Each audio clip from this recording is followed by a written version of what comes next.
नमस्ते जी, कैसे हो आप सब। आशा करती हूँ कि आप सब भी बिल्कुल ठीक होंगे। प्लीज़ मेरे चैनल को लाइक और सब्सक्राइब कर लीजिए, जिससे आने वाली वीडियो आप सभी को मिलती रहे। तो आज मैं करूँगी किचन की साफ़ सफाई।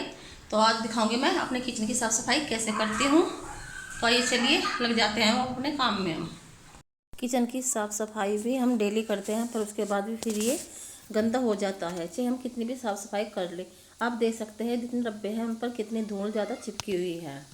अगर कभी कभार कुछ ज़्यादा काम फैल जाए तो इस वजह से हम किचन को नहीं साफ़ कर पाते हैं। तो जब हम किचन साफ़ करते हैं तो जो किचन में सामान रखा हो उसे देख कर ना सर घूमने लगता है, ये भगवान अब हम रसोई को कैसे साफ़ करेंगे। कभी कभार ऐसा हो जाता है, मेरी तबीयत ख़राब हो जाती है, मुझे कहीं जाना पड़ता है, तो उसके लिए तो किचन को जो है मैं नहीं साफ़ कर पाती हूँ। तो कुछ दिन पहले मेरी तबीयत बहुत ज़्यादा ख़राब हो रही थी, तो इस वजह से मैंने किचन की कुछ भी साफ़ सफाई नहीं की थी बारीकी से। तो होली पे भी मैंने थोड़ा ही साफ़ किया था, तो मैंने आपके साथ शेयर नहीं किया था। तो आज मैं पूरी रसोई को अच्छी तरह से साफ़ कर दूँगी। तो आप देख सकते हैं रसोई की हालत क्या हो रही है। तो इधर बाहर जो जंगला लगा हुआ है इसमें से इतनी दूर ज़्यादा मिट्टी आती है कि सारे सामान पर जाकर बैठ जाती है। तो यहाँ पर मैं किचन की साफ़ सफाई करने के लिए लग गई हूँ। तो मेरे चैनल को प्लीज़ लाइक और सब्सक्राइब कर लीजिए और कमेंट करना मत भूलिए। तो मैं आपके सभी के जो कमेंट करते हैं उसका मैं रिप्लाई भी करती हूँ और जवाब भी देती हूँ। तो यहाँ पर आप देख सकते हैं जो डब्बे पे धूल लगी थी वो मैंने अच्छी तरह से धोकर साफ़ कर दी है। और जो पास में डब्बे रखे थे वे भी मैंने एक साइड में रख दी है धोकर। उसके बाद में फिर मुझे कोने में वहाँ पर हमारे जो आलू रखा था स्टैंड का, उसके नीचे ना धूल मिट्टी बहुत ज़्यादा हो रही थी, बहुत ही ज़्यादा।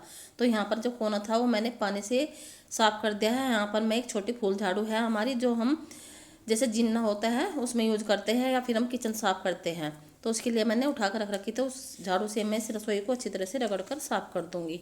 तो उसके बाद में जो सिलेंडर रखा था वो भी मैंने अच्छी तरह से धोकर साफ़ कर रख दिया एक साइड में।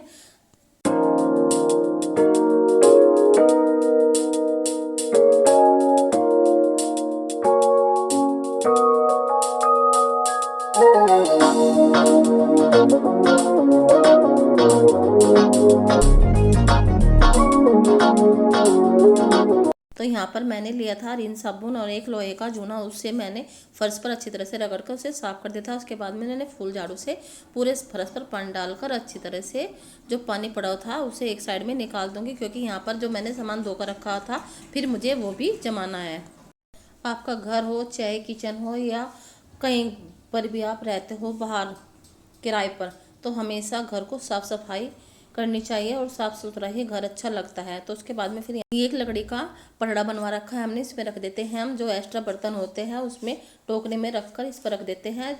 जो बड़े बर्तन होते हैं, जो स्टैंड के बर्तन होते हैं, वे स्टैंड में हम रख कर छोड़ देते हैं। तो इस पर भी बहुत ज़्यादा धूल मिट्टी हुई थी, तो उससे भी मैंने अच्छी तरह से रिन साबुन से साफ कर धो दिया है।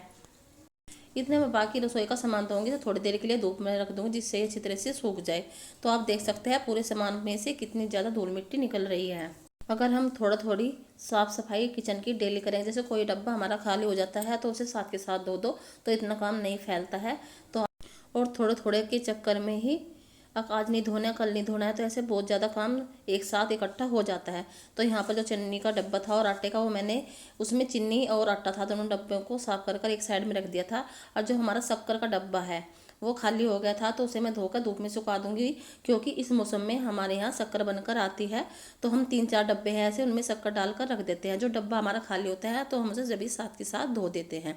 तो जो रसोई में डब्बा रखा था उसमें थोड़ी शक्कर थी, वो हमने अलग डब्बा में कर रख ली छोटे वाले में। तो यहाँ पर जो शक्कर का डब्बा था उसे मैं अच्छी तरह से रगड़ कर साफ कर दूंगी। अगर इस पर थोड़ा सा मीठा बच जाएगा तो इस पर ना लाल चींटी और काली चींटी बहुत ज़्यादा आ जाती है, क्योंकि सर्दियों में चींटी कम निकलती है और गर्मियों में अगर आप कहीं पर भी मीठा डाल देंगे तो वहीं पर चींटी आनी शुरू हो जाएगी।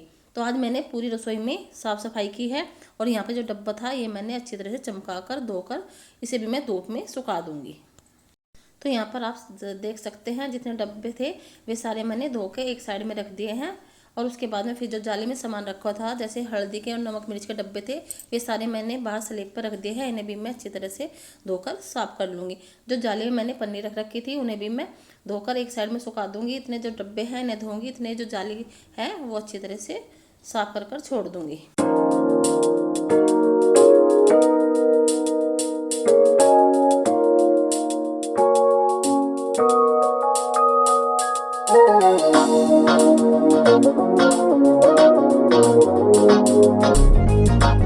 जाली का जो सामान था वो मैंने सारा बाहर निकाल कर रख दिया था।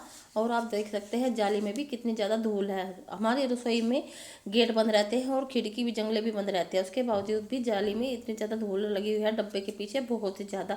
तो जो पन्नी थी इन्हें भी मैंने एक साइड में रख दी थी निकाल कर धोकर। उसके बाद में जो स्लेब पर डब्बे रखे हुए सारे इन्हें मैं अच्छी तरह से सिंक में साफ कर एक साइड में रख दूँगी। जब ये अच्छी तरह से सूख जाएंगे उसके बाद ही फिर मैंने जाली में लगा दूँगी, क्योंकि छोटे डब्बे हम जाली में रखते हैं।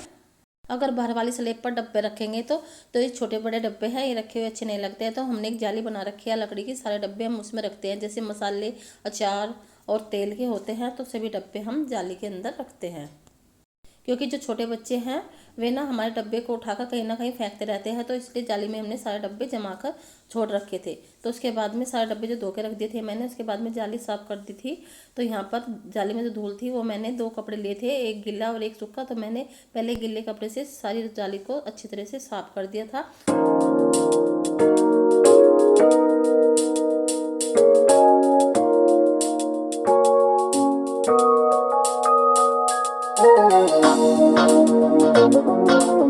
हमारे सामान की जाली थी वो दीवार के बराबर में रखी हुई थी, उसे मैंने बीच में हटा लिया था, क्योंकि उसके पीछे भी थोड़ी धूल मिट्टी थी, तो मैंने वो भी अच्छी तरह से साफ कर दी थी। तो यहाँ पर मैंने इसलिए फुल झाड़ू है जो वो छोटी ले रखी है। अगर हम लंबी फुल झाड़ू से साफ करेंगे तो किनारी जो में जो थोड़ी बहुत धूल होती है वो छोटी झाड़ू से नहीं निकलती है, तो इसलिए मैंने जो फुल झाड़ू है वो छोटी साइज की ली है। तो आप देख सकते हैं पूरी किचन में से कितनी ज़्यादा धूल मिट्टी निकल के बाहर आ रही है।